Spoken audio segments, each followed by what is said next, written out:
emplois qui ne sont pas exportables sont ceux qui sont à haute teneur en technologie ou à haute teneur en innovation. Et tout ça, ça vient des cerveaux. Et Dieu sait qu'au Québec, s'il y a un peuple créatif sur la planète, c'est bien les Québécois. Dans tout ce qu'on entreprend quand on s'y met, on n'est pas ceux qui aspirent à des sommets, on est ceux que les autres essayent d'imiter. Je pourrais vous nommer plein de gens en théâtre, en danse, en cirque, en cinéma. Donc tout passe par les cerveaux, que ce soit la créativité plus culturelle ou artistique, ou que ce soit même sur le plan industriel. On a des joyaux comme Bombardier qui sont des compagnies qui sont numéro 1 dans leur domaine. Donc, l'objectif de la gratuité scolaire, en fait, c'est de faire en sorte qu'il n'y ait jamais, nulle part, une personne qui ne poursuive pas ses études à cause de raisons financières. Est-ce que c'est finançable au Québec, la gratuité scolaire? Évidemment que oui. Disons, en arrondissant les choses très rondement, là, disons que ça coûte à peu près, disons que ça vaut 1,5 milliard les frais de scolarité que les étudiants payent globalement au Québec, disons. Mais il y a des gestes aussi simples à poser que de faire un seul rapport d'impôt au lieu de 2 au Québec, qui ferait économiser à l'ensemble des citoyens plus que 1 milliard par année. Donc c'est une question de choix politique, c'est une question de vision économique aussi, puisque comme je vous le disais, la meilleure façon de faire en sorte que le Québec soit prospère dans une génération, c'est qu'on soit instruit. Ça passe par les cerveaux. On a une chance immense ici aussi, c'est d'avoir des ressources naturelles sur à peu près tout notre territoire qui est immense lui-même. Et donc, si on arrêtait de donner nos ressources plutôt que de les vendre, on pourrait se payer non seulement la gratuité scolaire, mais un paquet d'autres belles affaires, vous pouvez être certain. Écoutez, dans les 10 dernières années, il s'est extrait pour un peu plus de 50 milliards de minerais de notre sol au Québec. Et là-dessus, 1 à 2 est venu en redevance au gouvernement globalement. Donc, on est dans une situation complètement aberrante où le propriétaire des ressources, vous et moi, la population, c'est à peu près le groupe de personnes qui reçoivent le moins des profits d'une ressource qui lui appartient. Donc ça, c'est à changer au plus vite. D'ailleurs, l'option nationale prône la nationalisation des ressources naturelles. Ça ne fait pas de nous des communistes, je peux vous l'expliquer rapidement. Un entrepreneur, et encore une fois, ça a trait au cerveau. Un entrepreneur qui a une idée de génie, qui a une petite découverte qui change la vie de tout le monde, disons l'iPad ou l'iPhone ou l'iPod, il mérite d'être millionnaire, milliardaire avec son invention. Ça crée des emplois, ça fait progresser la société, les gens en bénéficient. Donc, quelqu'un qui invente quelque chose ou qui travaille 2 fois plus fort que son voisin mérite certainement d'être rémunéré à la hauteur de son talent ou à la hauteur de ses efforts. Mais une compagnie privée qui pioche dans le sol, qui découvre du nickel, du bronze ou quoi que ce soit, ou du fer, ou quelle que soit la ressource, et qui prétend qu'elle lui appartient parce qu'il vient de la trouver, c'est là qu'il y a un problème. Les ressources naturelles n'ont pas été inventées par quelques compagnies que ce soit, elles sont là depuis des centaines de milliers d'années. Donc il faut rémunérer les compagnies privées pour l'extraction, l'exploration d'abord, ensuite l'extraction, la distribution, la transformation s'il y a lieu. Il faut faire tout ça évidemment en collaboration avec le privé. Mais il faut que l'État redevienne maître d'œuvre de tout le développement des ressources naturelles sur son territoire par une nationalisation qui voudrait dire simplement que l'État déciderait de quels projets vont de l'avant, oui ou non, dans tel type de mine, dans tel secteur économique, selon les prix mondiaux ou selon les conditions de marché actuelles. C'est l'État qui déterminerait si l'intérêt collectif est respecté par un projet qui irait de l'avant. Et c'est surtout l'État qui déciderait de la distribution des revenus. Comme je vous le disais, quand on dit que globalement, de 1 à 2 de la valeur du minerai vendu revient en redevance à l'État, c'est une aberration totale. Et quand les gens vous disent que c'est pas trop grave parce que ces compagnies-là créent des emplois et paient des impôts, mais ça, c'est vrai de tout le monde. Même quelqu'un qui mériterait son enrichissement par une invention va payer des impôts et va créer de l'emploi avec ça. Donc, ce n'est pas une excuse pour que les minières s'appuient là-dessus pour dire que les ressources qu'ils trouvent sont à elles. Et j'ai un exemple j'ai une petite fable là-dessus. Si vous aviez un pommier chez vous, sur votre terrain, en face de votre maison, un touriste chinois ou américain passe chez vous, prend une pomme, la mange sans rien vous dire, ou prend toutes vos pommes et les mange sans rien vous dire, ou les vend sans rien vous dire, je pense que vous vous opposeriez à la chose. Et si le touriste américain ou chinois vous disait pour sa défense, j'ai assumé des coûts de transport pour venir ici, j'ai pris certains risques, comme les minières disent, dans l'exploration et l'exploitation, vous ne lui donneriez pas vos pommes pour autant, vous vous entendriez pour vendre vos pommes aux Chinois, ou à Américains, je dis chinois-américains parce que les grandes minières sont plusieurs dans ces pays, sont nombreuses dans ces pays-là. Si, comme deuxième argument, il vous disait, j'ai une idée, je vais te payer pour que tu me donnes tes pommes. C'est pas parce qu'il vous créerait un emploi que vous donneriez votre ressource pour autant. C'est votre pomme, vous méritez une redevance, et c'est votre temps, vous méritez un salaire. C'est exactement la même chose pour les ressources naturelles au Québec. C'est pas parce qu'on crée 200 emplois dans une localité que tout ce qui est dans le sol devient automatiquement propriété de la compagnie qui crée ces emplois-là. Évidemment, si une compagnie créer une nouvelle technologie pour mieux extraire du minerai, elle sera récompensée en conséquence. Donc, encore une fois, ça passe par les cerveaux et l'innovation. Mais le fait de rémunérer la propriété d'une ressource qu'ils n'ont pas inventée, c'est une aberration. Il y a des pays, d'ailleurs, qui sont loin d'être communistes, qui ont appliqué qui ont mis leur pied à terre et qui ont dit nos ressources sont à nous. Et le meilleur exemple que vous allez entendre souvent, c'est la Norvège. En fait, c'est le meilleur exemple dans presque tout la Norvège, ils sont frustrants un peu. Mais la Norvège a du pétrole. C'est une ressource qui est différente des ressources minérales, c'est sûr. C'est une ressource qui est plus facilement vendable et qui enrichit vraiment plus rapidement que divers types de minerais. Mais en Norvège, à peu près 70% de la valeur du produit revient dans les coffres de l'État. Ça leur a permis de bâtir un fonds qui va bientôt atteindre les 600 milliards de dollars pour 5 millions de personnes. Au Québec, on va bientôt être 8 millions de personnes. Donc, pour une population moindre que celle du Québec, ils ont un fonds qui équivaut à 4 fois la caisse de dépôt. Simplement parce qu'ils se sont dit nos ressources sont à nous, on va les développer en collaboration, évidemment, avec le privé, mais elles nous appartiennent. Et il n'y a pas une compagnie privée qui a fui le pays pour ça, parce que c'est souvent ce qu'on entend.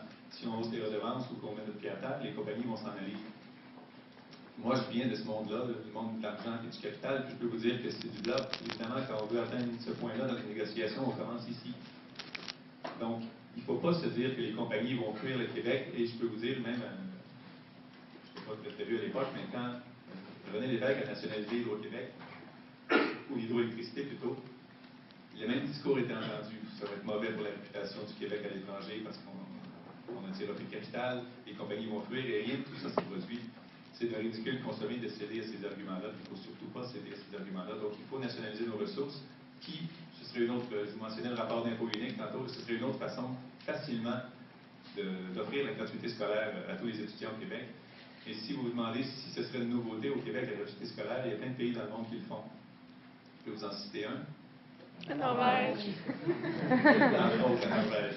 Donc, il y a plein de pays scandinaves qui le font, dont la Norvège, et même les étudiants étrangers qui vont vivre en Norvège et qui s'inscrivent à l'université n'ont rien à payer. Ça coûte environ 100 $, mais là-dedans, vous avez des assurances santé, vous avez plein de services afférents.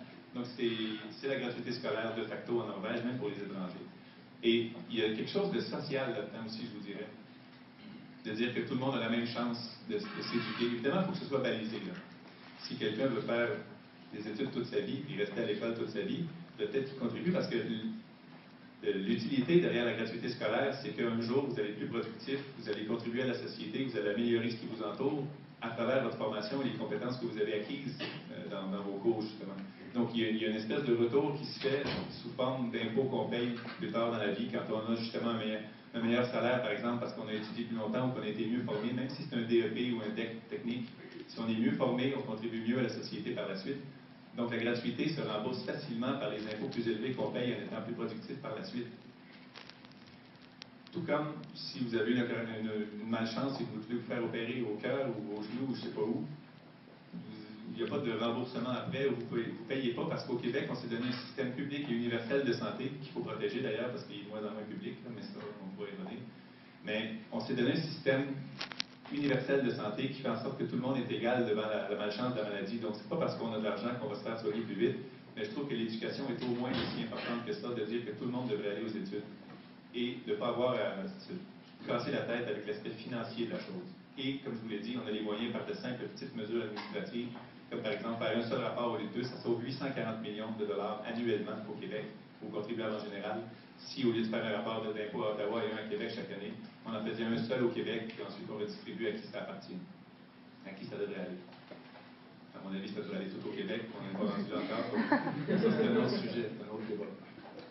Et il y en a beaucoup aussi, un argument qu'on peut entendre à l'occasion, c'est que les riches ont les moyens de payer leurs études, donc ça ne devrait pas être gratuité pour tout le monde. Là, il faut s'entendre, est-ce qu'on a un système universel ou non? S'il est universel et que tout le monde est égal devant cette accessibilité-là, un riche, oui, il a les moyens de se payer ses études, mais normalement, un riche paie plus d'impôts aussi.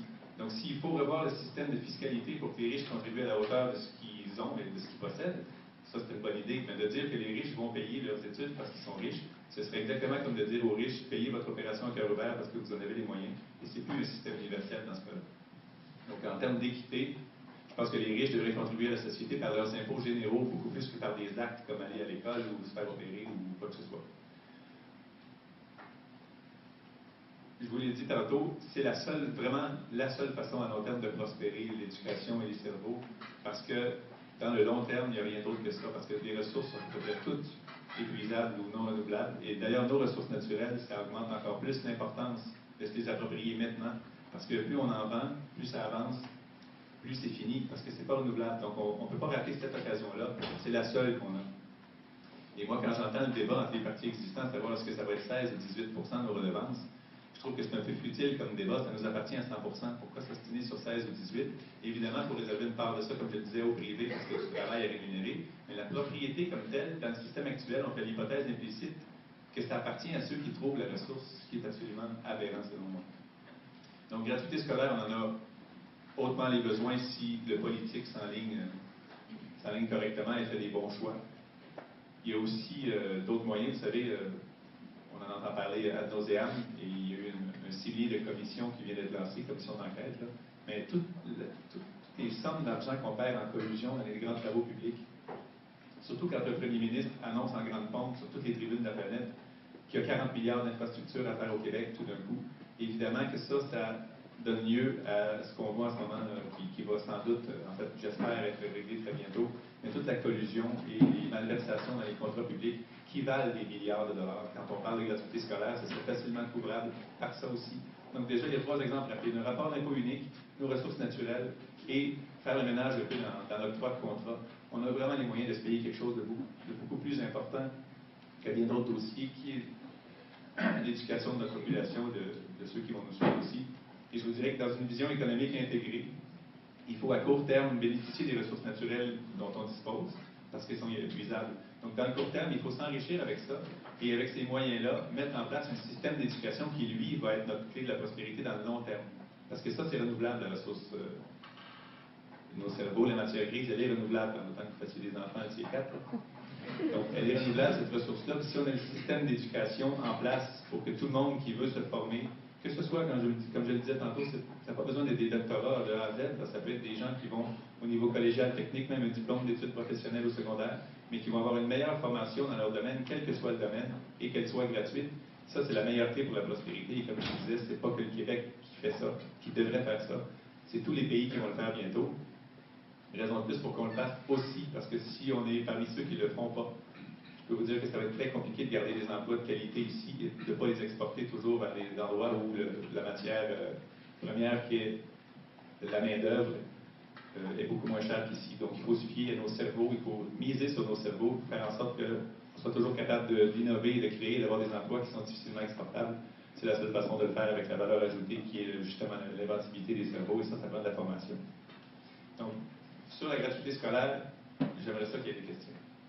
Est-ce qu'il y a des gens ici, au fait, qui viennent juste par curiosité et qui sont contre la gratuité scolaire?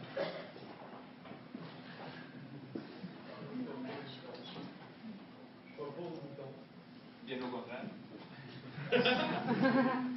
Oui, j'ai vu une question. Oui, M. Lausanne, j'avais une question concernant la faisabilité de la gratuité scolaire dans l'optique que la souveraineté ne se réalise pas à court terme. Même si je pense que c'est souhaitable, même s'il y aurait un référendum dans 6-7 ans de la souveraineté du Québec, si jamais ce référendum-là échoue, est-ce qu'il y a des possibilités au niveau de l'imposition aux entreprises, de peut-être imposer légèrement plus les entreprises, peut-être d'ajouter plus de paliers à leur imposition?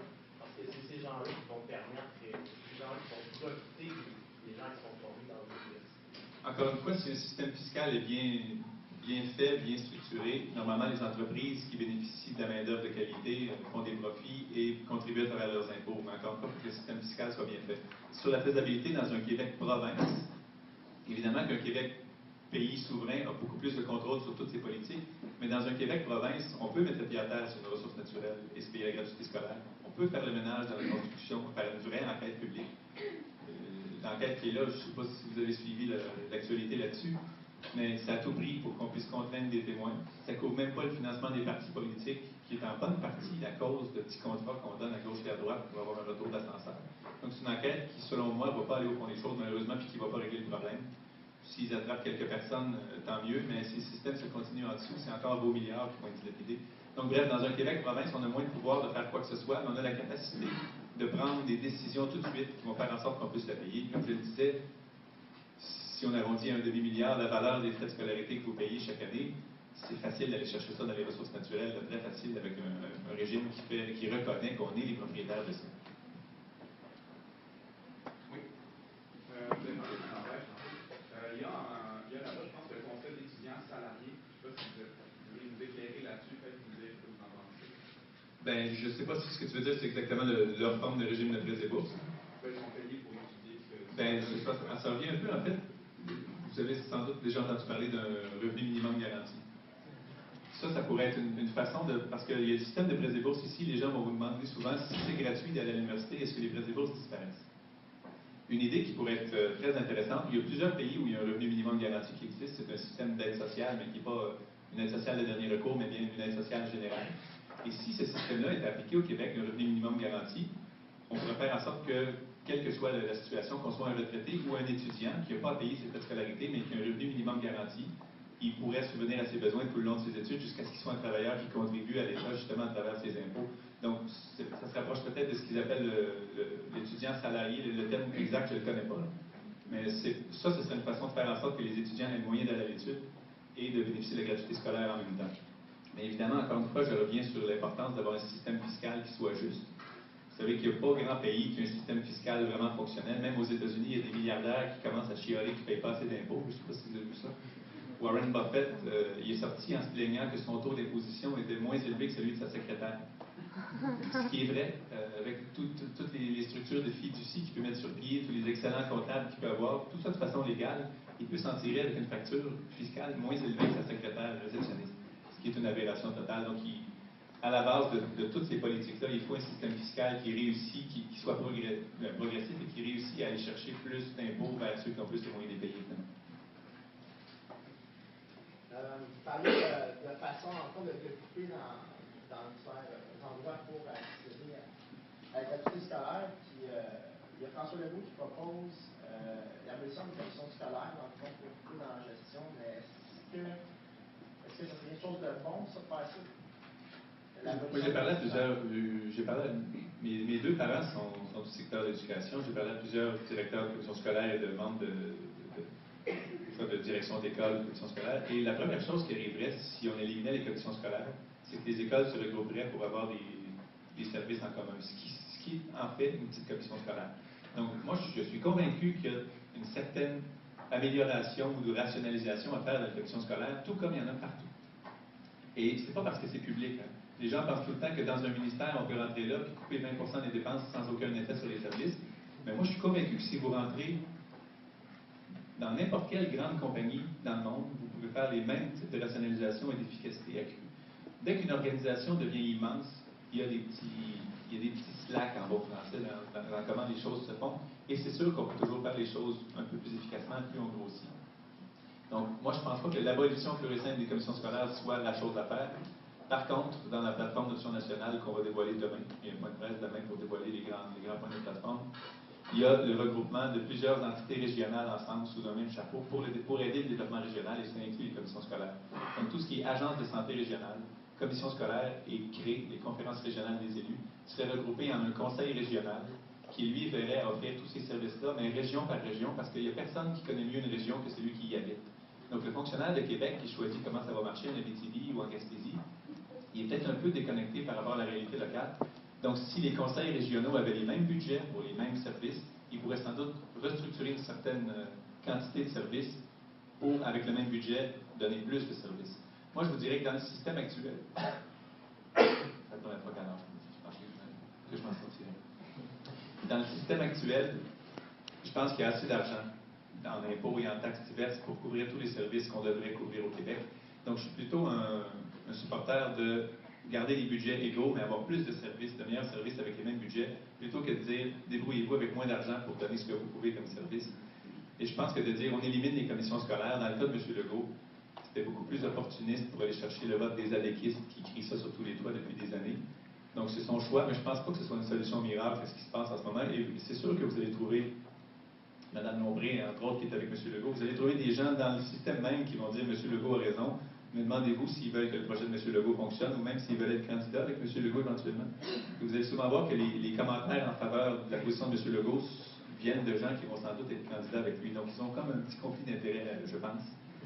Et la solution, c'est évidemment de, je pense, restructurer avec les mêmes budgets des services régionaux sous un même chapeau Parce qu'il pourrait y avoir une certaine intégration entre les services, même si à première vue, ça semble complètement déconnecté. S'il y avait santé, éducation et autres services connexes, disons, qui étaient faits par le même comité régional, je pense qu'il y aurait sans doute des bonnes interactions, ça pourrait améliorer les services et la gestion des services. Le premier qui parle. Monsieur Vincent, disons, les élections ont lieu et la formation de l'option nationale prend le pouvoir avec une quantité de députés pour l'option nationale majoritaire. Et c'est l'option nationale qui gouverne le Québec. Qu'est-ce que vous faites dans les prochains jours concernant les affaires de l'État et puis placez ici, s'il vous plaît, la question de l'éducation? Je me nomme dictateur à vie, c'est la première chose. La question pas vraiment très agressivité scolaire, mais on va la prendre quand même. Il y a eu un débat quand on a lancé le projet d'option nationale. Il y a beaucoup de journalistes qui ont écrit qu'on voulait une élection référendaire, faire une déclaration unilatérale de souveraineté, ce qui n'est pas exactement le cas. Il y a des gestes de souveraineté qui seraient posés dès la première journée, entre autres de commencer tout ce qu'il faut pour rapatrier loi, impôts et traités. Ce que j'appelle faire son LIT, loi, impôts, traités. Donc, ça, c'est la souveraineté. Techniquement, la souveraineté d'un peuple ou d'une nation, c'est quoi? C'est contrôler tous les impôts que vous payez, voter vous-même toutes les lois qui vous régissent comme citoyen et signer vous-même tous les traités qui vous lient aux autres pays de la planète. C'est aussi simple que ça, la souveraineté. Et d'ailleurs, si on demandait aux Québécois sur ces trois questions-là, qu'est-ce qu'ils en pensent, ils voteraient tous pour la souveraineté, je suis à peu près convaincu. Il n'y a pas un Québécois qui dirait « j'aime mieux que le Canada anglais vote les lois qui nous régissent ici ». Parce qu'on voit, par exemple, dans le cas du projet C10, qui est très d'actualité en ce moment, là, leur façon de traiter les jeunes contrevenants, c'est à l'opposé du Québec. Nous, on est très axés sur la réhabilitation et ça fonctionne très bien, même de façon empirique, alors qu'eux, ils sont sur la répression et les punitions. Donc, si on était chez nous et qu'on votait nos lois, on n'aurait pas à se fatiguer avec un projet de loi qu'il faut combattre comme ça. Dans le cas des impôts, il y a des exemples éloquents, récents. Le chantier naval qu'on a donné à moitié à Halifax, pas moitié, mais à Halifax et Vancouver, pour une valeur de 30 milliards et plus. Le Québec n'a rien eu là-dedans, alors que 20% de ce coût-là est couvert par nos impôts. Donc, sur le plan des impôts, encore une fois, il n'y a personne qui s'opposerait à ce qu'on contrôle nos impôts à notre avantage, plutôt que de le donner aux autres provinces pour qu'ils se développent au lieu de nous. Et sur le plan des traités, il y a un exemple très courant aussi, qui est le traité de libre-échange Canada-Europe. En ce moment, le Canada anglais, je dis Canada anglais parce que aux trois quarts, le Parlement fédéral est composé de gens qui ne sont pas au Québec, qui ne vivent pas au Québec et qui ne connaissent pas le Québec. Donc, c'est le Canada anglais par opposition au Canada français ou au Québec. Donc, en ce moment, ils sont en train de négocier un contrat de libre-échange, un accord de libre-échange entre l'Europe et le Canada. On n'en connaît absolument pas le contenu. On va le connaître une fois qu'il va être signé. Donc, on va se faire imposer un traité de libre-échange qui nous lie à d'autres nations, sans savoir ce qu'il y a dedans, ce qui est absolument essentiel encore une fois. Donc, techniquement, quand on regarde ça, les Québécois sont d'accord avec la souveraineté sur le plan de ce que ça représente, les lois, les impôts et les traités. Sauf que les deux premiers référendums qu'on a faits, ils n'auraient pas du non, à mon avis, à cause des peurs économiques que les fédéralistes ont réussi à inculquer à tout le monde en disant « vous aurez plus vos pensions, la péréquation, qu'est-ce que vous allez faire sans la péréquation ?» Et tous ces mythes-là, ils se démontent en quelques secondes parce que c'est tout le temps basé sur un argument bancal au départ. Les pensions, c'est notre argent qu'on envoie en impôt qui nous renvoie. Si on est souverain, on se paye nos pensions, c'est fini là. La péréquation, ils pensent qu'on ne pourrait pas survivre avec les quelques milliards de péréquation qu'on reçoit, mais si on coupait tous les dédoublements de ministères dans le système actuel, on a deux ministres de tout, donc deux ministères de tout, finances, santé, patrimoine ou culture. Donc si on arrêtait de payer en double tous les ministères au Québec, l'argent qu'on garderait de ça, on n'a plus besoin de péréquation déjà, et moi je vous dirais que le point le plus important sur le fait de vouloir être libre dans nos politiques économiques, c'est la croissance qui va suivre ça. Parce qu'en ce moment, la politique économique du Canada qui nous est imposée est axée surtout vers l'auto en Ontario, le sable bitumineux en Alberta, et le pétrole à Terre-Neuve, par exemple, et les chantiers, le chantier naval de Vancouver et de Halifax maintenant. Donc, si nous, on contrôlait notre politique économique avec nos impôts, tous les secteurs qui sont stratégiques pour le Québec auraient été développés beaucoup plus ces dernières années qu'en ce moment, parce que là, on envoie nos impôts à Ottawa, puis ils servent à développer le reste du Canada avec. Donc, moi, je suis convaincu que si on était souverain, et je vais revenir à votre question très précisément, je sais c'est quoi votre question, mais j'aime ça parler. Si on était souverain depuis 80 ou 95, les deux référendums, je suis convaincu qu'au jour qu'on est au moment où on se parle, on serait déjà des exportateurs de voitures électriques partout dans le monde. Pourquoi je dis ça? Parce qu'on a les meilleurs ingénieurs au monde ici, qui ont déjà fait leur preuve avec Bombardier, entre autres SNC-Lavalin. On a aussi des alumineries, qui est une des principales matières premières pour faire des voitures. On connaît une chose ou deux en électricité avec Hydro-Québec, c'est un leader mondial. On a tout ce qu'il faut pour faire une voiture électrique. On a même le moteur roue qui a été inventé ici, qui a été tabletté, puis qui est repris maintenant par des compagnies qui ont acheté les brevets. Donc, je pense que si le Québec était libre depuis longtemps, il aurait pris des politiques économiques qui lui bénéficient, qui profitent à lui-même plutôt qu'aux autres provinces, et on serait beaucoup plus prospère qu'on l'est déjà. Et là-dessus, je voudrais faire une autre parenthèse dans la parenthèse. Ceux qui vous disent que le Québec est tellement moins riche, moins prospère, moins productif que les voisins, il faut limiter ce discours-là, qui, encore une fois, vient souvent de M. Legault. M. Legault commence tous ses discours en disant qu'on est moins riche que les voisins et qu'il faut donner un gros coup de pied dans la machine. Il faut savoir de qui il parle quand il dit « on est moins riche que les voisins ». Parce que la réalité, c'est qu'aux États-Unis, et j'oublie toujours pas votre question, la réalité, c'est qu'aux États-Unis, les archi-riches sont plus riches que les archi-riches québécois. Ça, c'est vrai. Bill Gates et Warren Buffett, il n'y en a pas 500 dans le monde et ils sont américains. Donc, les archi-riches américains sont plus riches que les archi-riches québécois. Mais la masse du peuple, la classe moyenne comme vous et moi, à moins qu'il y ait des gens très riches ici, vous allez me voir après, la masse du peuple qu'on représente, on est plus à l'aise ici qu'aux États-Unis, et les défavorisés au Québec, les gens qui sont dans une mauvaise passe, sont beaucoup mieux traités qu'aux États-Unis. Pour vous donner un exemple, l'économie du Québec vaut environ 300 milliards de dollars.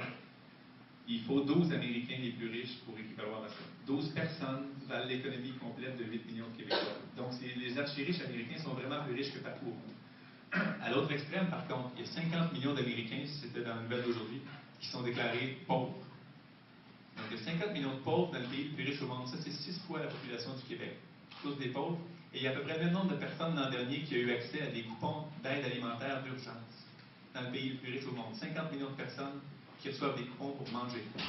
Donc, quand M. Legault dit on est X% moins riche que nos voisins, ça ne marche pas. Si son modèle, c'est les États-Unis où toute la richesse est dans les mêmes poches, je ne pense pas que les Québécois veulent embarquer là-dedans. Donc, quand on vous dit on est moins riche de X% que le voisin, il faut faire certaines analyses de la répartition des richesses. Parce que la réalité, c'est que les trop riches, je dis même trop, là, je ne mesure pas, les trop riches sont plus riches qu'ici, mais la classe moyenne et les gens qui en arrachent un peu sont beaucoup mieux ici. Et ça, c'est 99% de la population. Donc, ce que M. Legault devrait dire, pour être honnête, c'est que 99% des Québécois s'en sortent mieux que 99% des Américains, mais le 1% d'ultra riches est plus riche que chez nous. Je ne pense pas que ça pognerait beaucoup comme discours. Mais c'est pas ça qu'il utilise. Pour revenir à votre question, est-ce que ce serait une élection référendaire ou non? Là, je vais vraiment distinguer deux choses. Personnellement, et ce que je pense qu'il doit être offert aux Québécois. Personnellement, on est entré au Canada par un vote du Parlement. Il n'y avait pas eu de référendum, il n'y avait même pas eu de campagne électorale là-dessus. Un simple vote des parlementaires a dit « on rentre dans le Canada ». Je trouve que ce serait légitime d'en sortir de la même façon. C'est mon opinion personnelle. Moi, je n'aurais aucun problème. Je ne serais pas frustré de dire qu'un gouvernement majoritairement souverainiste qui est élu, ou une coalition de souverainistes au Parlement, vote de la même façon pour sortir du système dans lequel on est entré, et d'ailleurs, dans lequel on n'a toujours pas de constitution. Le Québec est un État sans constitution parce qu'il refuse la Constitution de 82. Même les premiers ministres libéraux, qui sont fédéralistes, n'ont toujours pas signé ça. Bourassa l'a pas signé, et M. Charest n'a pas l'intention de signer ça non plus. Donc, ça, c'est mon opinion personnelle. Je pense que c'est aussi légitime. Mais je pense qu'en démocratie, il y a une chose qui est souvent là qu'il ne faut pas ignorer, c'est la population. Et je pense que la population devrait se prononcer ultimement sur voulez-vous que le Québec soit un pays ou non. Ce qui veut dire que le LIT, loi, impôt, traité, le lit qu'on veut se faire, là, il faut qu'on le fasse par mandat électoral. Il faut, le gouvernement souverainiste qui entre en poste, il faut que par mandat électoral, ils disent à Ottawa, on perçoit tous nos impôts, toutes nos lois, c'est nous qui les votons, et les traités, on a notre mot à dire dans tout ce qui nous lie aux autres nations. Et il faut faire une constitution du Québec, il faut faire ça. Il y a des pays qui vivent sans constitution, l'Angleterre en est un exemple, la Grande-Bretagne n'a pas de constitution écrite. Mais la plupart des pays du monde ont une loi fondatrice ou fondamentale qui est une constitution. Il y en faut une au Québec. Et dans cette loi-là, il devrait y avoir une déclaration de souveraineté et les valeurs fondamentales, égalité homme-femme, laïcité, etc. Et ça, je pense que ça devrait être accepté par référendum par la population du Québec, cette constitution-là, qui inclurait une déclaration de souveraineté. Et moi, je pense qu'en plus, si on rapatrie loi, impôt, traité, les Québécois vont vraiment réaliser à quel point ça va mieux quand on décide pour nous et nos propres intérêts. Et je pense que ça va être une façon très claire de leur exprimer que la souveraineté, c'est juste des avantages pour le Québec. Il n'y a pas de désavantage à être libre de décider de ce qu'on veut devenir. Moi, une phrase de Tocqueville que j'adore, qui disait qui cherche en la liberté autre chose qu'elle-même est née pour servir. Je trouve ça magnifique, cette phrase-là. Ça fait un petit peu que les gens qui se demandent est-ce que ça va me sauver 100$ ou est-ce que ça va me coûter 100$ si on est souverain, c'est important de les rassurer, de leur dire qu'économiquement, le Québec pourrait survivre et même mieux prospérer en étant souverain puisqu'il prendrait ses propres décisions économiques avec son argent, puis signerait ses propres lois, signerait ses propres traités. Mais je pense que c'est beaucoup plus qu'une question d'argent, la souveraineté, c'est une question de décider nous-mêmes de ce qu'on veut devenir. Et en ce moment, ce qu'on essaie de faire, c'est d'améliorer les aptitudes d'une autre nation à bien nous gérer. Ceux qui veulent réformer le Canada, c'est futile. On essaie d'améliorer les aptitudes des Canadiens anglais, de bien nous comprendre et de bien nous gérer. C'est pas ça, la liberté, à mon sens. Et je pense donc que la souveraineté doit se faire de façon urgente, mais qu'une déclaration unilatérale de souveraineté serait un peu too much en bon français. Je pense que la population doit se prononcer là-dessus. C'est à nous de lui expliquer clairement pourquoi elle devrait voter oui, je pense. Et surtout de se défendre sur le plan des attaques économiques, parce que c'est vraiment des attaques économiques, des peurs économiques, qui ont fait en sorte deux fois que le Canada convainque les Québécois de rester au sein du Canada, parce qu'on n'a rien à gagner à rester dans un pays qui ne nous laisse pas faire nos propres choix.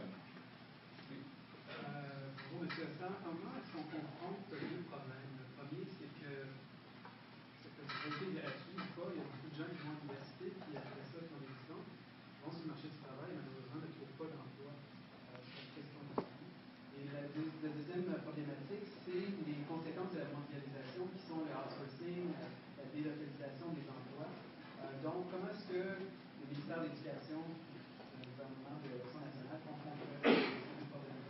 Bien, les gens qui ne se trouvent pas d'emploi, ça, c'est sûr que le taux de chômage ne sera jamais à 0%, mais en général, il faut faire des politiques pour ceux qui travaillent. Il faut s'assurer que ceux qui ne travaillent pas ne soient pas au chômage, mais bien en formation. Et ça revient justement au système d'études totalement accessible et continu. Au Danemark, il y a un système comme ça. Le Danemark, qui est vu comme un pays de gauche, a des politiques assez draitistes, en bon français, à certains égards. Par exemple, c'est très facile de congédier quelqu'un au Danemark, sauf que quand vous vous trouvez sans emploi, vous n'êtes pas au chômage, vous êtes déjà en formation pour autre chose ou en réorientation. C'est une façon intelligente de faire les choses, je dirais. Et sur le plan de la mondialisation, ça revient encore au fait qu'il faut de plus en plus être formé et éduqué, quel que soit le domaine, justement pour faire face à ça, pour pas que les emplois qu'on a ici soient facilement exportables. Et ça revient encore à un système d'études accessible. Ceux qui sont au chômage, par exemple, ou qui sont en formation plutôt, je commence à utiliser moi-même le mot formation plutôt que chômage. Ceux qui sont en formation et qui ne contribuent pas directement vont contribuer. C'est une vision de long terme qu'il faut avoir et non une vision de est-ce qu'on boucle le budget de cette année. Donc ceux qui sont en formation et qui, pour l'instant, bénéficient d'un système vont éventuellement contribuer à ce système-là par, encore une fois, les impôts qu'ils vont payer, les taxes qu'ils vont payer en retournant sur le marché du travail. Donc je pense que quand on a une vision à long terme, ça cadre parfaitement avec la gestion, une saine gestion des finances publiques, parce que le pari à faire, et les pays qui le font gagnent à ce pari-là, c'est que c'est beaucoup plus payant d'avoir des études vraiment accessibles que de faire payer des études et avoir quelques personnes qui n'iront pas à cause de ça. Et ça, moi, j'en suis convaincu et il y a plusieurs études qui le montrent aussi. Et, parenthèse ou parallèle à ça, ceux qui vous disent que les frais de scolarité, ça ne change rien dans la demande pour les études, évidemment, le gouvernement libéral est en train d'essayer de faire comprendre ça ou de vous convaincre de ça, c'est absolument faux comme raisonnement économique. Toute chose, est-ce qu'il y a des gens qui étudient en économie ici? Non? Oui? Bien, ceteris paribus, toute chose étant égale par ailleurs, si le prix d'un bien ou d'un produit augmente, il y a moins de demande pour ce bien-là. Donc, si les frais de scolarité augmentent comme le gouvernement libéral veut le faire, c'est clair qu'il y a moins de gens qui vont aller aux études. C'est la base de l'économie, ça. Et quand ils vous disent, regardez, telle province maritime, les frais sont plus élevés et la fréquentation est plus élevée. Ça, c'est ce qu'on appelle en économie un spurious regression. C'est une illusion de corrélation. Il y a 10 000 autres facteurs qui peuvent expliquer que la fréquentation scolaire soit plus élevée dans ce coin-là, même si les frais sont plus élevés. Il y a peut-être des compensations par ailleurs, peut-être des facteurs socio-économiques aussi. Mais, chose certaine, quand on augmente le coût de quelque chose, la demande diminue, sauf si c'est un bien qu'on appelle inférieur, et les études sont tout sauf un bien inférieur. Donc, mathématiquement, si les frais de scolarité sont augmentés, ça réduit l'accessibilité, quel que soit le discours de ceux qui essaient de vous convaincre du contraire. La gratuité est vraiment la meilleure option pour que les gens aillent à l'école autant qu'ils le veulent, dans le domaine qu'ils veulent, et qui bénéficient ensuite fortement à la société qui leur a donné cette formation-là. On entend souvent l'argument de dire que pour avoir les meilleures universités concurrentielles dans le monde, ça leur prend des revenus supplémentaires, donc des revenus de frais de scolarité. Qu'est-ce que vous avez à dire ou à répondre sur cet argument-là? Le financement des universités, c'est vrai que c'est primordial. Il faut les financer à un niveau excellent, en fait. Si on veut les meilleures universités au monde, il faut de l'argent. Sur les frais de scolarité, comme je le disais, il y a plein de petits programmes qu'on peut changer du jour au lendemain ou graduellement pour pouvoir compenser la perte de ces frais de scolarité-là. Donc, je ne pense pas que ce soit une question financière, c'est plus une question de choix politique. Parce que les finances publiques du Québec, oui, sont en déficit actuellement, mais ce n'est pas à cause des frais de scolarité. Et c'est pas ça qui mettrait en péril les finances publiques non plus si on mettait le pied à terre encore, comme je le disais, avec les ressources naturelles, si on arrêtait de donner un contrat à 800 millions quand il en vaut 600, etc. Ça montre très vite les pertes d'argent public. Et la gratuité scolaire n'est pas du tout un enjeu dans ce contexte-là. Il faut juste faire les bons choix, faire du ménage, et ça se paye facilement. Donc, moi, je ne vois pas l'argument fiscal contre la gratuité scolaire, étant donné la capacité fiscale du Québec, si on fait les choses correctement, encore une fois. Dans les détails, le taux d'encadrement dans les universités augmente toujours. Donc, de plus en plus tard par professeur. Ça coûte énormément cher, les corps dans l'université. Est-ce que, dans les détails, est-ce que vous avez des propositions? Est-ce qu'il y a des experts dans votre parti? Il n'y a que des experts dans notre parti, mais on n'a pas... Il n'y a pas de proposition claire sur qui devrait faire quoi là-dedans, mais c'est un peu le même phénomène que dans le réseau de la santé. Quand on regarde les agences de la santé, c'est la raison, entre autres, que je vous parlais de la proposition tantôt de regrouper ça régionalement. Dans les agences de la santé, on peut se questionner, est-ce que c'est vraiment utile pour un patient qui ait plus d'administrateurs et moins de soins de première ligne? Donc, c'est peut-être un peu la même chose dans tout l'appareil public. Quand il y a trop d'administrateurs et pas beaucoup de gens qui donnent les services directs, il faut restructurer. Et je pense qu'on est rendu là au Québec, là, à savoir comment ça va se faire précisément. Il n'y a pas de plan d'établi tout de suite. Je n'ai pas la réponse à ça, dans quel département il faut couper quoi ou quelle autre division il faut créer. Mais c'est sûr qu'encore, comme je le disais tantôt, dans tous les ministères, je suis convaincu qu'on peut mieux faire les choses avec les mêmes budgets. Pas couper les budgets, garder les budgets, mais avoir de meilleurs services pour ces budgets-là. Tout comme dans n'importe quelle compagnie privée d'envergure, je vous le disais, on pourrait mieux faire les choses avec le même argent qui est là. C'est sans doute humain à un moment donné que quand les choses deviennent trop grandes, il y a une certaine perte de contrôle dans tout ça. Mais je pense que dans le public comme dans le privé, il y a moyen de mieux faire, et ça inclut le ministère de l'Éducation, les universités, les agences de la santé, etc. Bonjour, M. Hassan. François Legault, dans une de ses assemblées publiques récemment, aurait déclaré que lui, une de ses propositions pour changer de financement des universités était de rendre coûteux les programmes donnant accès à des emplois bien rémunérés, de rendre moins coûteux les études donnant accès à des emplois moins bien rémunérés. J'aimerais savoir ce que vous en pensez. Encore une fois, c'est un peu comme de dire les riches ont moins de se payer leurs affaires. Et en général, si vous avez un programme de formation qui coûte plus cher, effectivement, ça mène une occupation, une profession qui vous rémunère plus. Donc, vous avez plus d'argent, vous payez plus d'impôts. Donc, encore une fois, ça compense aussi. Un médecin va payer plus d'impôts dans sa carrière qu'à peu près n'importe quelle autre profession libérale ou non. Donc, le médecin, ça coûte cher de le former, mais il va payer beaucoup d'impôts par la suite. Donc, je ne pense pas, encore une fois, que la solution dans un système qu'on veut universel, ce soit d'identifier des personnes qui devraient payer plus. Je pense que ça se fait automatiquement à travers leurs salaires plus élevés et leurs impôts plus élevés. Mais encore une fois, pour revenir à l'essentiel, il faut que le système fiscal aille chercher ces revenus-là. Il faut enlever les échappatoires fiscales, l'évasion fiscale, qu'elle soit légale ou non.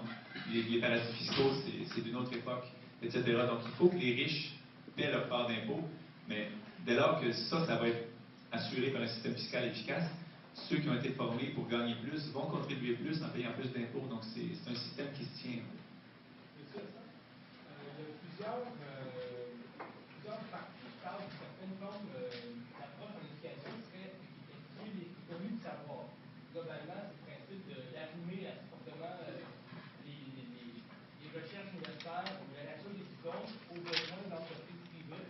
Dans le fond, on va dynamiser l'économie. Généralement, le discours qui est tenu est défendu assez majoritairement par la plupart des partis au Québec. Donc, on veut savoir, le Front national se positionne de quelle façon vis-à-vis de la logique, justement, d'arrimage à l'industrie dans l'éducation. Je peux vous donner encore une fois mon point de vue personnel. Dans la plateforme qu'on va proposer demain, il y a plusieurs points, mais tout n'est pas couvert en détail. Mon point de vue personnel, c'est qu'en général, la création d'emplois, ça se fait au privé. Le rôle de l'État, c'est d'aider les entrepreneurs à bien faire leurs affaires et de capter la richesse qui s'en crée ensuite pour les systèmes sociaux et les systèmes publics. Mais la création d'emplois, ça vient d'abord de nos cerveaux, encore une fois, de nos entrepreneurs. Donc, d'avoir un certain arrimage entre quels programmes d'études vont être utiles pour créer des emplois, je trouve ça assez intelligent. Et d'ailleurs, l'immigration aussi devrait prendre ça en ligne de compte. Quand on a des gens qui arrivent ici ceux qui ont des compétences spécifiques en grande demande au Québec, ce serait assez utile qu'on le sache de la part des employeurs pour pouvoir mieux sélectionner notre immigration, comme bien des pays le font. C'est pas une question de dire toi oui, toi non. C'est juste que quand on accueille des gens ici qui veulent venir vivre ici et s'établir ici, ce serait bien qu'ils puissent contribuer dès qu'ils arrivent. Parce que si vous regardez le taux de chômage de la population issue de l'immigration par rapport à ceux qui sont nés ici, c'est le double. C'est pas normal qu'ils arrivent ici et qu'ils se retrouvent devant pas grand-chose. Donc je pense que c'est même un service à leur rendre de s'assurer en général que quand ils arrivent ici, ils sont dans un secteur qui est en demande, entre autres. Parce que ceux qui fuient la précarité économique ailleurs pour venir la vivre ici, ça rend service à personne.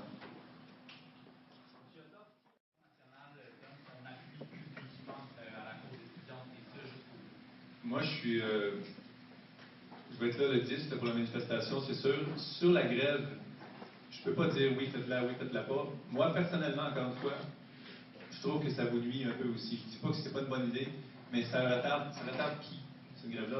M. Charest s'en fout un peu. Je vais vous dire ça bien honnêtement. Là. Et tant qu'il n'y aura pas de puissance économique ou monétaire derrière votre mouvement, ça m'étonnerait qu'il casse là-dessus. Je vous le souhaite. Et s'il faut que vous alliez jusqu'à une grève, vous avez la liberté de le faire, on est en démocratie, mais je souhaite qu'ils vous entendent sans que vous ayez à la faire, parce que c'est vos sessions qui vont être retardées, et lui, il va être dans son bureau et il va rire de ça. Donc, si vous avez des appuis du patronat qui dit on ferme la shop demain matin, si vous haussez les frais de scolarité, là, il vous écouterait moyennement. Mais en attendant, je trouve que ce qui est dommage, parce que c'est une réalité, c'est que les étudiants, pour M. Charest, ça lui apporte rien, lui, à son parti, ni à son projet. Il faudrait définir c'est quoi son projet. Mais ça ne lui apporte rien, donc il a démontré d'avoir une écoute à peu près nulle pour vos revendications, parce que justement, dans son projet à lui, ça en balance un peu. Donc je ne sais pas, et là je ne sais pas, je n'ai pas de boule de cristal, je vais me revenir. Je n'ai pas de boule de cristal, mais je ne sais pas si même une grève le ferait bouger. Il faudrait que ce soit une partie économique de la population qui vous appuie là-dedans. Est-ce qu'il y a une population étudiante en grève générale limitée, c'est pas justement une pression économique? On sait que les universités sont déjà surchargées. Si une cohorte ne peut pas sortir, il n'y en a pas une qui peut rentrer. Le marché a des espérances en disant qu'il va y avoir tant de diplômés qui vont sortir en besoin. D'abord, question 1, est-ce que c'est une pression économique suffisante? Et sinon, si ce n'est pas la grève générale limitée, qu'est-ce qui reste aux étudiants comme lutte? Parce qu'actuellement, il y a juste des étudiants qui luttent contre la hausse des frais. Quels sont leurs moyens? Qu'est-ce que vous leur proposez si ce n'est pas une grève générale limitée? Est-ce qu'il y a un impact économique? Évidemment, à terme, il y en a un, c'est clair. Mais comme je vous disais tantôt, il faut voir à long terme. Ce qu'on voit dans le monde actuellement, là, un des problèmes du marasme politique, c'est que tous les gouvernements voient dans le court terme. Si à la fin de cette année ou pour le prochain sondage, la grève n'a pas trop d'effet, c'est comme ça qu'il va décider M. Charest. Et je ne pense pas que vous allez attendre 3 ans en grève hors de vos classes pour lui faire comprendre qu'il y a un impact économique. Donc, malheureusement, là-dedans, je pense que, je ne voudrais pas dire qu'il a le gros bout du bâton, mais comme il s'en balance un peu, là, ça m'étonnerait qu'une grève, honnêtement, là, je vous dis ça très honnêtement, puis je sais que je suis filmé, ça m'étonnerait que M. Charest cède sur une grève, parce qu'il a démontré un manque d'écoute dans tous les dossiers. Il va continuer dans celui-là. Qu'est-ce que vous pouvez faire? Bien, qu'est-ce que le Québec peut faire? C'est de changer de gouvernement. Parce que ce gouvernement-là, il n'y a rien qui le fait bouger autre que la peur électorale, et ça, c'est clair. Dans le dossier du Suroît, dans le dossier des gaz de schiste, dans tous les dossiers où il a reculé, la commission d'enquête, il baissait des sondages, il en déclenche une. Dans tous les dossiers, il ne réagit qu'aux sondages qui disent qu'il va être sorti à la prochaine. Donc, il faudrait trouver un moyen d'influencer l'opinion publique, ce serait votre meilleure arme, ça c'est clair. Mais, chose certaine, s'il y a des élections dans pas trop longtemps au Québec, la meilleure solution, c'est de mettre en place un gouvernement qui est contre cette politique-là et contre bien d'autres politiques actuelles. Et, encore une fois, je vais être très objectif, il n'y a pas juste Option nationale qui prône la gratuité scolaire. Il n'y a pas juste Option nationale qui prône la nationalisation des ressources naturelles. C'est bon signe. Il y a plusieurs partis qui prônent ça.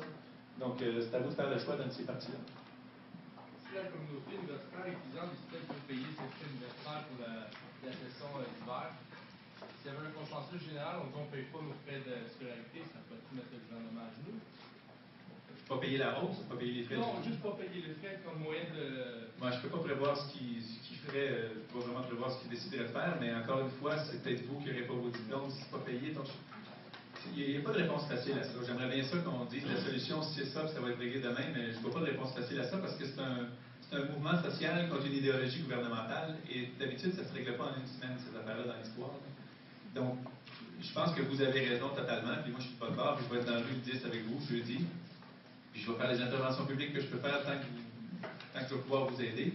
Mais en bout de ligne, il faut mettre au gouvernement un bras exécutif qui est d'accord avec cette pensée sociale-là. Puis pour l'instant, on n'est pas équipé d'un tel gouvernement. Parmi l'élection, M. Hossan, ce matin, j'ai un bulletin de vote et je vais voter. Sur mon bulletin, il y a un candidat de Québec solidaire, un de la coalition Québec, un de l'ADQ, un autre du Parti québécois, un autre du Parti libéral et un autre de Open Option nationale. Qu'est-ce qui va me pousser à signer, à cocher Option nationale?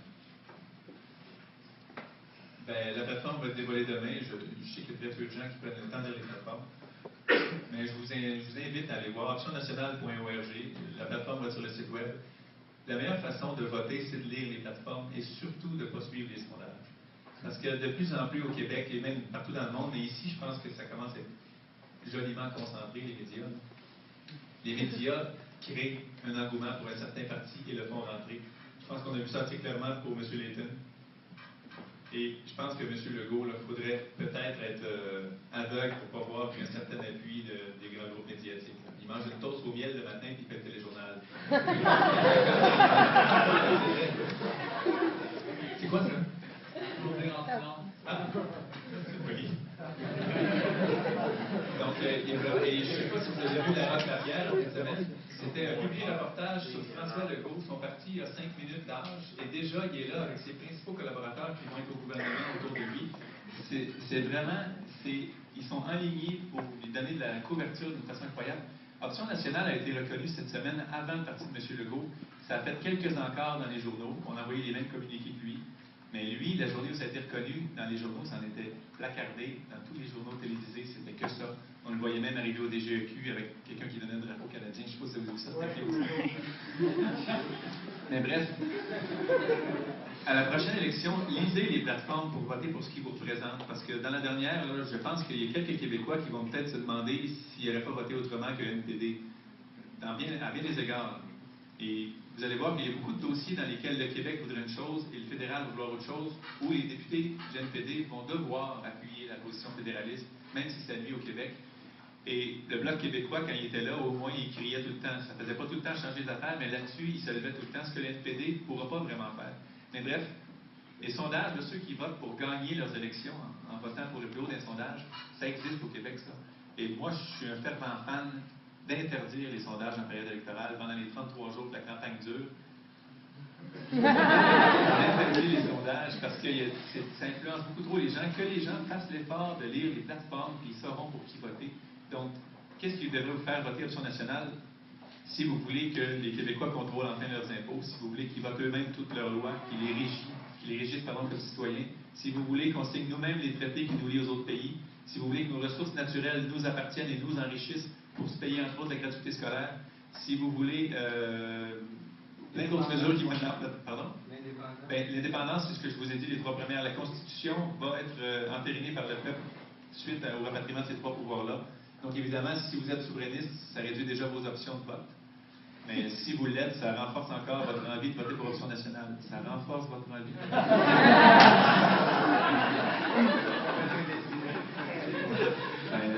C'est ça, lisez les plateformes. Je vous invite vraiment, comme bon citoyen démocrate, lisez les plateformes, parce que sinon, c'est un peu futile que les partis énumèrent des positions et que ce soit juste un sondage qui fasse que les gens entendent. Monsieur Hossan, tout à l'heure, on parlait d'arrivage entre les entreprises et les universités. Or, de récents articles, malheureusement très peu couverts dans le Devoir, mentionnaient récemment que la recherche et le développement à travers les universités a explosé au cours des dernières années. C'est-à-dire que les entreprises privées qui peuvent faire de la recherche et du développement pour améliorer leur entreprise passent désormais par les universités publiques pour financer ça. Autrement dit, les universités québécoises payent de plus en plus pour quelque chose qui ne donne pas d'argent, mais qui en donne à des entreprises privées. Et ça, je trouve ça dommage, c'est très très peu couvert, personne n'en parle. Et tu sais, on parle de sous-financement de l'université, on veut aussi des frais parce qu'on veut de l'argent. Ouais, mais l'argent, bon.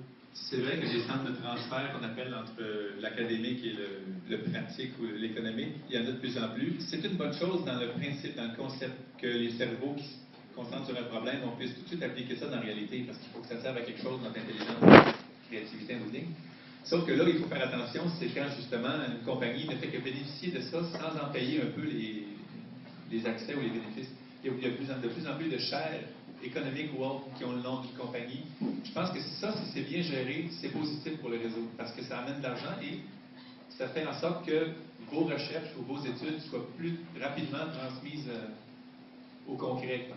Mais je ne sais pas si vous aviez des cas particuliers en tête, mais il ne faut pas faire en sorte que la compagnie en question n'ait que les cerveaux à bas prix et bénéficie que de ça sans rien payer, parce que, comme le disait quelqu'un d'autre tout à l'heure, les employeurs sont parmi les principaux bénéficiaires de vos études et de votre formation. Il n'y a pas douter de ça. Et encore une fois, ça revient au système fiscal global qui doit bien fonctionner. Un système fiscal qui fonctionne bien va imposer plus les hauts salariés, mais va aussi faire en sorte qu'une compagnie privée qui finance une chaire va peut-être contribuer à l'université davantage.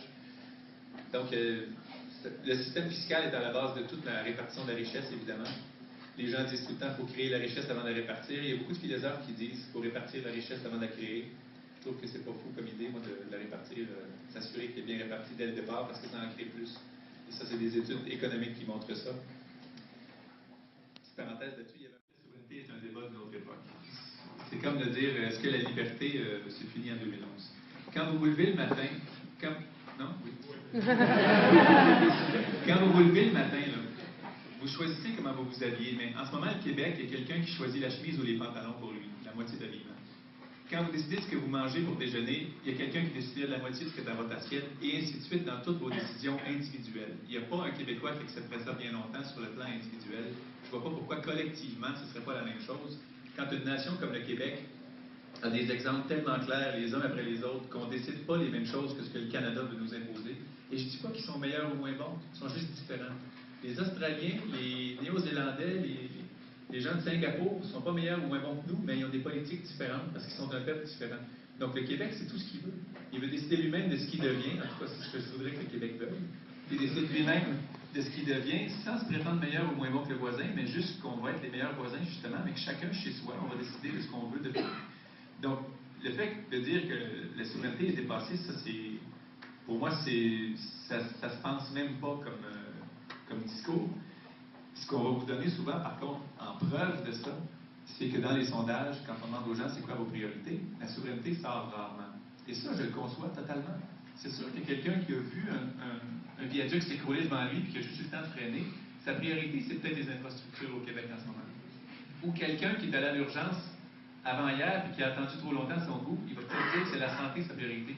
Mais ce qu'il faut dire à tous ces gens-là, c'est qu'un Québec souverain va mieux régler tous ces problèmes-là parce qu'il va avoir plus de moyens pour le faire. Donc, ceux qui ont le discours qu'il faut régler nos problèmes avant d'être souverain, c'est voir les choses complètement à l'envers, parce que la souveraineté va être un des meilleurs outils pour régler tous nos problèmes, quels qu'ils soient. Et si on avait exigé de tous les pays du monde qui règlent tous leurs problèmes avant d'être des pays, il n'y aurait aucun pays sur la planète. Parce que tous les pays ont des problèmes à gérer au quotidien, et ceux qui sont équipés pour les gérer, c'est-à-dire qui sont souverains parce qu'ils décident pour eux-mêmes, les règlent beaucoup mieux qu'une simple province qui se fait imposer ses décisions à hauteur de la moitié de ses impôts, la moitié de son système légal, etc. Donc, pour moi, c'est mathématique, en fait, qu'on devrait être souverain pour mieux se développer, même si, à la base, c'est un projet qui est hautement émotif. La souveraineté, c'est d'abord et avant tout une question, à mon sens, de fierté, de se dire qu'on est capable de se gérer nous-mêmes plutôt que de s'en remettre à d'autres. Mais même économiquement, mathématiquement, moi, évidemment, ça fait 20 ans que je pense à ça, ça me semble vraiment très clair qu'il faut être souverain au plus vite. Mais je dis souvent d'ailleurs, j'ai hâte d'entendre un argument fédéraliste qui va me faire hésiter, parce que, à part l'argument « j'aime le Canada », moi, il n'y a absolument rien qui n'est pas démontable en 30 secondes. Le seul argument que je ne peux pas combattre, c'est ceux qui se sentent profondément canadiens et qui veulent appartenir au Canada. Et je les respecte, tout comme j'ai déjà rencontré des Québécois qui souhaitaient qu'on devienne un État américain. Je ne suis pas d'accord, mais je les respecte. C'est émotif, c'est une envie qu'ils ont, puis on ne peut pas rationnellement se battre contre ça. Mais ceux qui nous arrivent avec des arguments économiques, en disant qu'on n'a peut-être pas les moyens, qu'on n'est pas assez grand, qu'on n'est pas assez gros, ça se démontre tout en 30 secondes. Juste sur le plan de la taille de l'économie du Québec, on est plus riche que 90% des pays de la planète en tant que simple province qui n'a pas pu se développer comme elle le voulait. Imaginez notre potentiel. En termes de territoire, le Québec est plus grand que 22 des 27 pays de l'Union européenne mis ensemble. On est immense, puis on est recouvert de ressources en plus. Et même en termes de population, il y a beaucoup de gens qui pensent qu'on est seulement en nombre, un petit peuple. C'est même plus vrai. On va franchir le 8 millions bientôt et on est plus populeux que la majorité des pays du